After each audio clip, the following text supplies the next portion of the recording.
महाराजा कृष्णदेव राय एक कीमती रत्न जड़ीत अंगूठी पहना करते थे। जब भी वह दरबार में उपस्थित होते तो अक्सर उनकी नजर अपनी सुंदर अंगूठी पर जाकर टिक जाती थी। राजमहल में आने वाले मेहमानों और मंत्रीगणों से भी वह बार बार अपनी उस अंगूठी का जिक्र किया करते थे।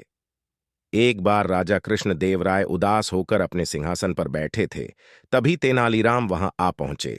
उन्होंने राजा की उदासी का कारण पूछा।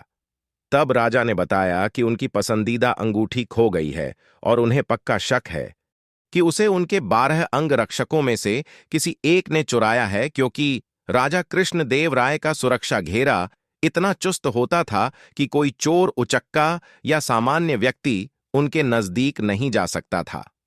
तेनालीराम ने तुरंत महाराज से कहा कि मैं अंगूठी चोर को बहुत जल्द पकड़ लूंगा। ये बात सुनकर राजा कृष्णदेव राय बहुत प्रसन्न हुए। उन्होंने तुरंत अपने अंगरक्षकों को बुलवा लिया। तेनालीराम बोले, राजा की अंगूठी आप 12 अंगरक्षकों में से किसी एक ने ली है, लेकिन मैं इसका पता बड़ी आसानी से लगा लूंगा। जो सच्चा है उसे डरने की कोई जरूरत नहीं, और जो चोर है वह कठोर दंड भोगने के लिए तैयार हो जाए। तेनालीराम ने बोलना जारी रखा, आप सब मेरे साथ आइए, हम सबको काली मां के मंदिर जाना है। राजा बोले, ये क्या कर रहे हो तेनालीराम? हमें चोर का पता लगाना है, मंदिर के दर्शन नहीं कराने हैं।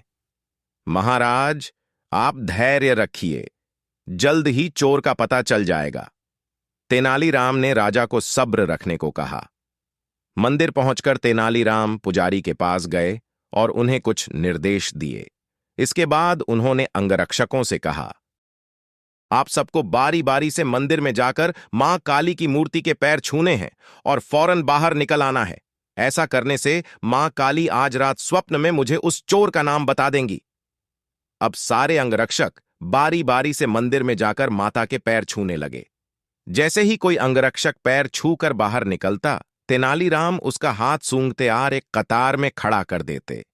कुछ ही देर में सभी अंगरक्षक एक कतार में खड़े हो गए।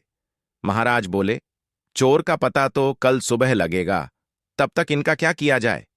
नहीं महाराज, चोर का पता तो लग चुका है। 7वें स्थान पर खड़ा अंगरक्षक ही चोर है।